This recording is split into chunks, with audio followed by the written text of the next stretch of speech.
My name's Matthew Bogart. And I'm Jesse Holden. We're the creators of a graphic novel series called Incredible Doom, about a group of teenagers in the 90s that just get their lives turned upside down by the arrival of the early internet. Cory Doctorow, the author of In Real Life, called it incredibly strong and not a little disturbing.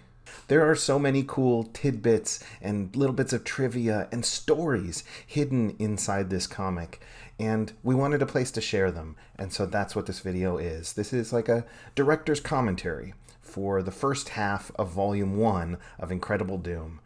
And let's just get into it. Let's talk about what was then the first issue and what is now become the first chapter of the Harper Alley collection of Incredible Doom. So starting out right away, the first couple pages of the collection, pages 1 through 5, are all new pages. The first page of the book features of several illustrations that were originally used for the covers of the mini comics. And then a page turned to a beautiful spread. Talk about this. Yeah, this is one we added. I actually stole this from Scott Pilgrim vs. the World. Brian Lee O'Malley likes to open the story with a big double-page spread on the title page. And I like that so much that I stole it, and I use it again in Volume 2.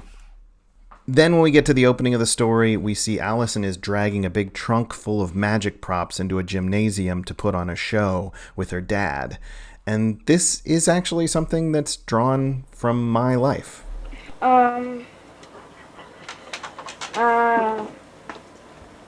Society of American Magicians, the prestigious Magic Circle of London, 3 times Magician of the Year for National Ohio, specializing in lighthearted magic. Now here he is, Dr. Keith Bogart and Company. My dad was what he called a part-time professional magician, meaning he charged professional rates for performing magic shows, but he didn't make his living from it. And ever since I was a little kid, I would help him out with his magic shows. I'd be his assistant.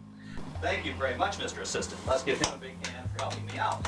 All right, assistant. I knew what it was like to perform magic shows in high school gymnasiums and little tiny theaters and roller rinks and county fairs. My dad was, aside from the fact that he was a father and a magician, nothing like Allison's dad. I can't stress that enough. I realize that this is sort of a unique experience I have in my life, and it's fun to be able to share the details of it. There's several magic effects listed in these pages, like the egg bag and metamorphosis, and later in the book, like the balloon tube. All of these are real magic effects, and all of them are ones that my dad did. And then on the next page, the chapter divider, this existed only in the collection. We've got Allison's name spelled out in ASCII art.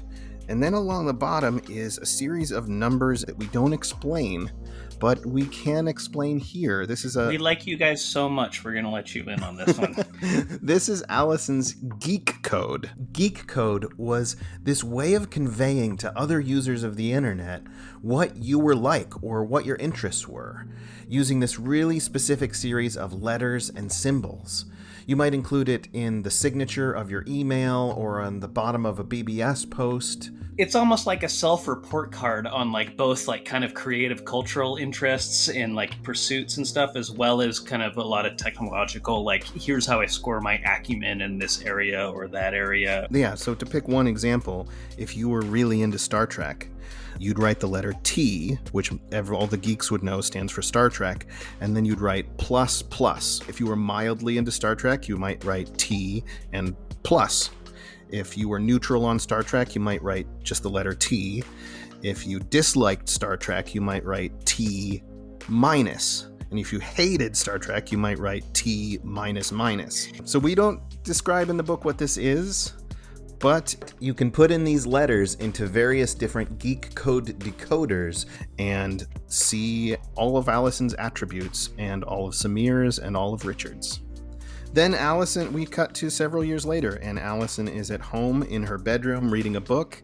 There's 2 different Jane's Addiction posters, there's a Pixies poster, and there's a Daniel Johnston poster. Last poster question, but on page 16 when Dad is bringing the box in, is that magic poster based on anything? It's based on a poster that was hanging in our house when I grew up of a magician levitating someone out in front of Hollywood's Magic Castle. Off mic, I'm going to make you explain to me how that trick works, the levitating woman, because I've seen someone do that at a magic show, and I never figured it out. Well, that one's easy. That one's magic. Oh, they just use magic. Yeah. Ah, okay. God, that explains so much. Mm-hmm. Okay, thanks. Sure. Carrying on. 17 through 19 got a major rework for the collection. Yeah, this is where Allison is explaining what a BBS is and why she was excited to have discovered it. This one was difficult to rewrite. We wanted to make sure it was clear how this was the dawn of networked computers, but they still worked very differently than network computers do today. Before people networked computers together, if you had one of these in your house, nothing ever changed about it unless you changed it. There was literally no way of bringing something up on your screen of your computer that you hadn't put on the computer. That you hadn't loaded onto a floppy disk, stuck into the floppy drive, transferred the files onto your hard drive, and then opened up. So when these computers first started being networked together, every single day, multiple times a day, you could log onto your computer and see dozens or hundreds of new pieces of writing, of jokes or movie reviews or scripts or short stories. It was revolutionary. It was amazing. And it was a constantly renewing resource of interesting stuff that was just appearing inside this box that previously was just for keeping your store's inventory or storing a list of recipes.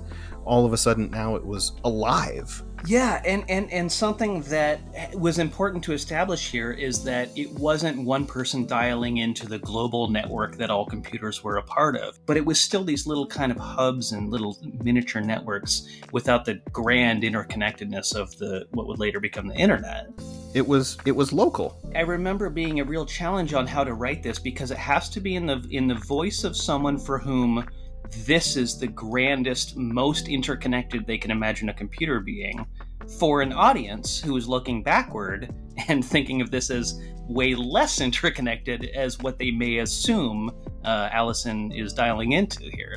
So these 3 pages took an enormous amount of little tiny tweaks and back and forths with our editors in order to make sure that this was as clear as we could make it. On page 24, we have the first page that I ever drew of this series.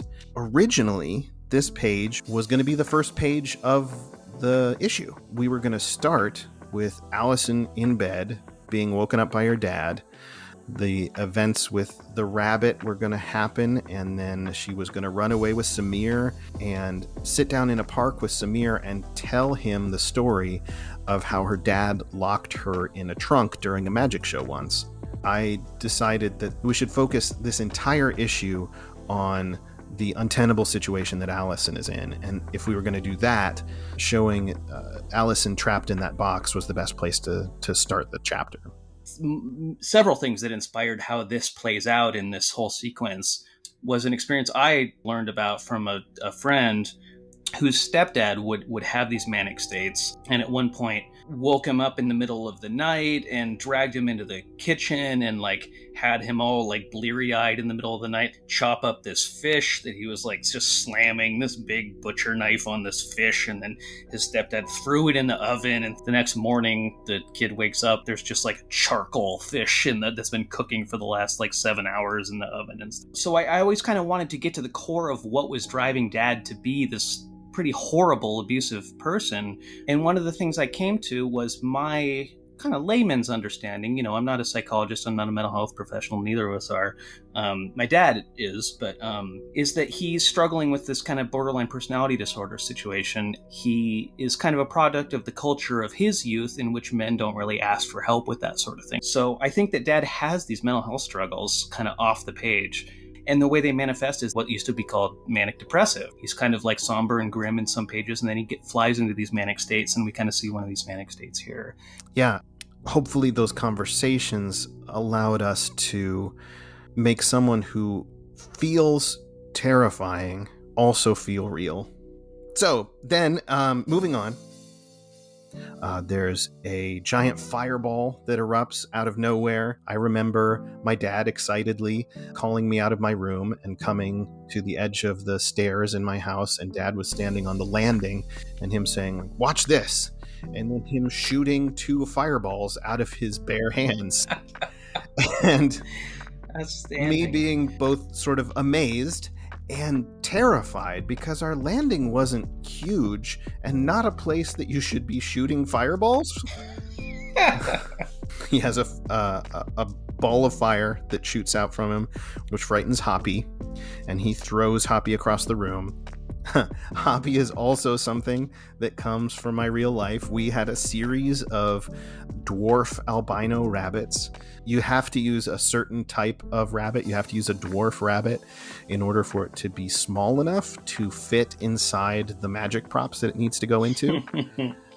And that's why Hoppy has these short little ears, right? Yeah. And then we get a series of these computer screens. Which, Jesse, do you want to talk about these? Yeah, sure. These are painstakingly reproduced, both period accurate, OS accurate renderings of the experience of turning on, logging into, and opening an email client on a very era-specific computer. These come from Pine, this email client. Pine was this command line interface styled email client. We narrowed down to the month that this interface would have been generated by the software that was current at the time, and I downloaded versions of these programs, I ran them, I recomposed them in text editors, I added and removed little interface elements that based on patch notes that I read from 1979 through 1995. I went pretty deep on this stuff. Another thing I got so thrilled about was you get this tight punch in to the little phosphorus lit sub-pixel composed letters on the CRT computer screen. Can I have your phone number? Yeah, you did a beautiful job on that. I just said something like, you know how in the Matrix when you start to go into the computer screen and the text gets all electric? And you're like, yeah, I know what that is. Yeah.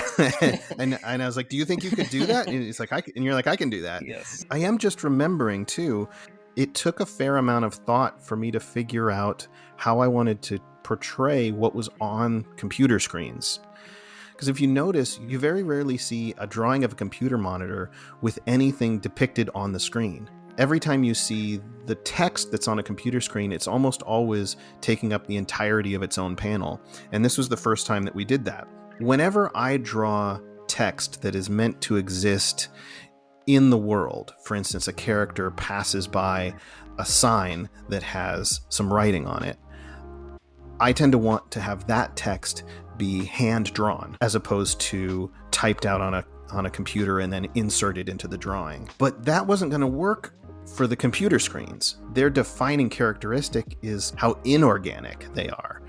There was a lot of beauty from the creativity that was able to come out of pushing against the limits of this rigid text-based system that I wanted to lean into, and I just couldn't do if I was going to be hand drawing the computer interface. It would read as organic as opposed to mechanical. But I didn't want to mix the organic and the mechanical in the same panel. So that's why when you turn this page, all of these images are against black. And then we get to the end of the issue where Allison tells Samir, "I'm coming to rescue you." This goes all the way back to me and Matt's first conversation when we sat down in a Burgerville and decided to start working on a comic together, was because I told him this story about this girl I was talking to on an early BBS. We both had signed in at 12:01 a.m. because you only got to have an hour on the BBS. That was how they limited it, because they only had so many modems that you could dial into. So they had to make sure people didn't just park themselves on the BBS all day and block everyone else out from signing in. So you got allocated 1 hour. And every one of us, like really obsessed people, would wait for 12:01 a.m. when your hour reset and all jump in at the same time. And that's how I started talking to this girl, Georgia. She would log on right on the rollover at midnight too. And we started to talk more and more. I was 14 years old. And at one point, our time was about to come up, because obviously we log in at the same time, which means our times are expiring around the same time. And she says, hey, once our times are up, I'm gonna call you on the phone. I don't think that's a good idea, because you can wake up my dad. And she said, no, well, better answer it quick. And I was like, really? You want to do this? But then our time ran out. I switched off the silent switch on the phone on the wall in my kitchen and stood by it and picked it up when I thought she was calling. And the first thing she said to me was, Jesse? And I said, yeah, Georgia? She said, yeah, so here's the deal. We're coming to rescue you. She had a friend with a car, and they came over and drove over to my house at between 1 and 2 in the morning. When they had pulled up, I realized these are both girls, and I don't know which one is the girl who likes me. And I said, I'm not gonna drive off with you without touching base with my dad, who's asleep right now.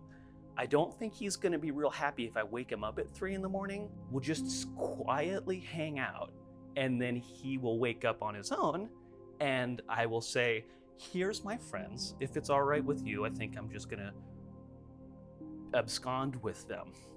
He woke up very early, because we were very bad at staying quiet, because we were very excited to see each other, in a bathrobe, just dragged himself downstairs squinty-eyed and said, what the fuck is going on here?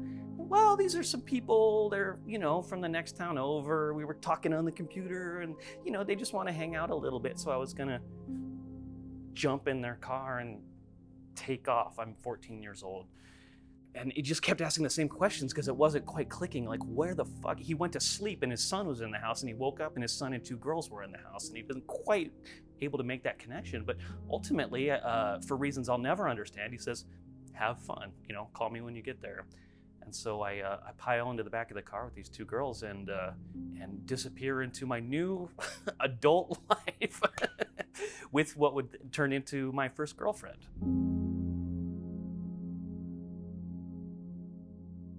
So issue 2, what became chapter 2 in the Harper Alley collection, originally, when these were published as issues, we wanted this series to have the feeling of an anthology.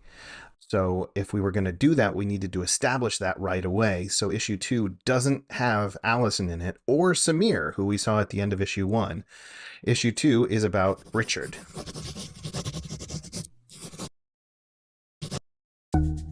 It was originally inspired by one of the interviews that I mentioned that I did with folks about their experiences on the early internet, who told me this story about how when he was in high school, he was being viciously bullied, and he had this relative stranger come out of nowhere and mace his bully in the mouth, and then turned to our friend and said, give me your class schedule. I'm going to walk you to and from every single class to make sure nobody messes with you.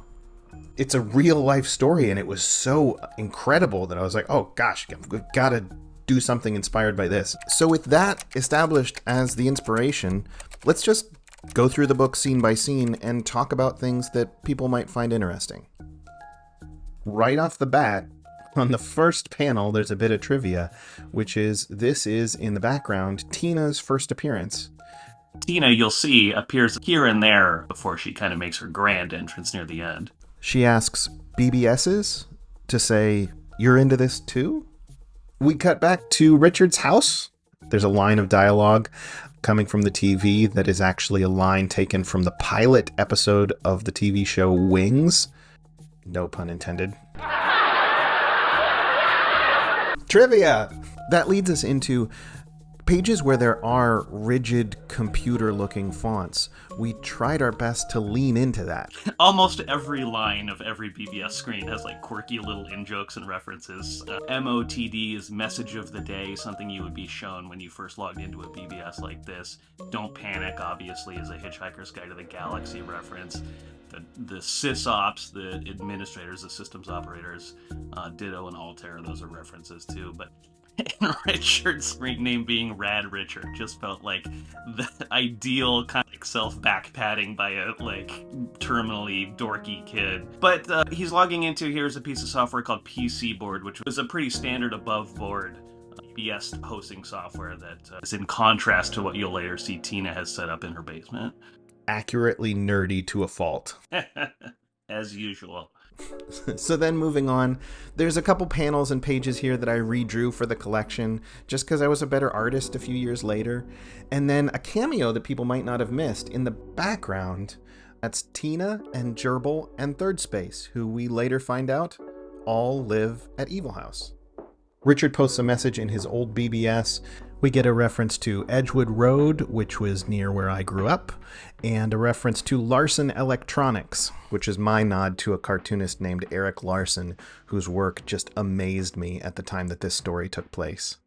On the next page, we introduce a character named Steph, who's not actually named in this book, but we give her a name in the next book. We really thought it was important to recognize who she was when she comes back around because she's out of the chapter for so long. So I put glasses on her. She also talks a lot about theater, which I did a lot of in college. Richard gets encouraged, and then he almost immediately gets pushed down the stairs by Ryan, which was a moment that I drew a separate illustration for to advertise the coming of issue 2 when all that was out in the world was issue 1. And then Richard finds a note in his locker. This note has the login information for a BBS, including a password, which is a reference to a Metallica song. We eventually find out that this is a note from Tina, who's constantly clad in a shirt that's inspired by this Metallica shirt. And then a username reference. I just thought Dog Meat was a fun name, but where it actually came from was there was a Sega CD video game called Sewer Shark that you were referred to by the other character in the game as Dog Meat. I'm telling you, earn a better one. Your call sign is Dog Meat. All right, climb aboard, Dog Meat. And this note was actually the FEELIE for this issue, for issue 2. When we were producing issues, we used to include a little object from the world of the story in the back of the book. And in issue 2, you actually got a little folded note in the back of the issue that you could unfold and see this text written on it.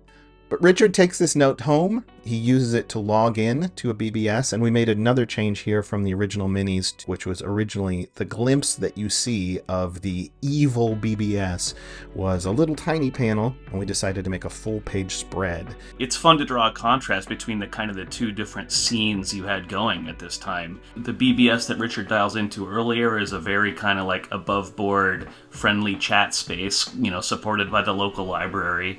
This is something that you will later find is Tina has rolled in her basement using pirated software and is basically like all duct tape and baling wire holding together this BBS. One of the ways that's reflected is PC Board was the BBS software that the first BBS used. This uses a software called AMI Express. It was nicknamed /X, if that gives you any indication of kind of the edgy, cool market segment it was trying to appeal to. The other thing that was thrilling to do here is to take my own swing at executing a form of art called ANSI art, which is where you use this limited palette of block characters to create artworks. And over the history of BBS culture, there's incredible artwork being done in this style with this very limited palette of colors, very limited palette of shapes, and super creative usage of this. And it was so fun to dive down the rabbit hole for these. Shortly after that scene, we see Richard in a cafeteria that says it's at Malabar. This is a school that I went to in Central Ohio. Richard follows Ryan out into the hallway. There's a panel here that I redrew for the collection. And then he runs into Ryan in this storage room, and they try to have it out with each other, but they seem to be talking at cross purposes.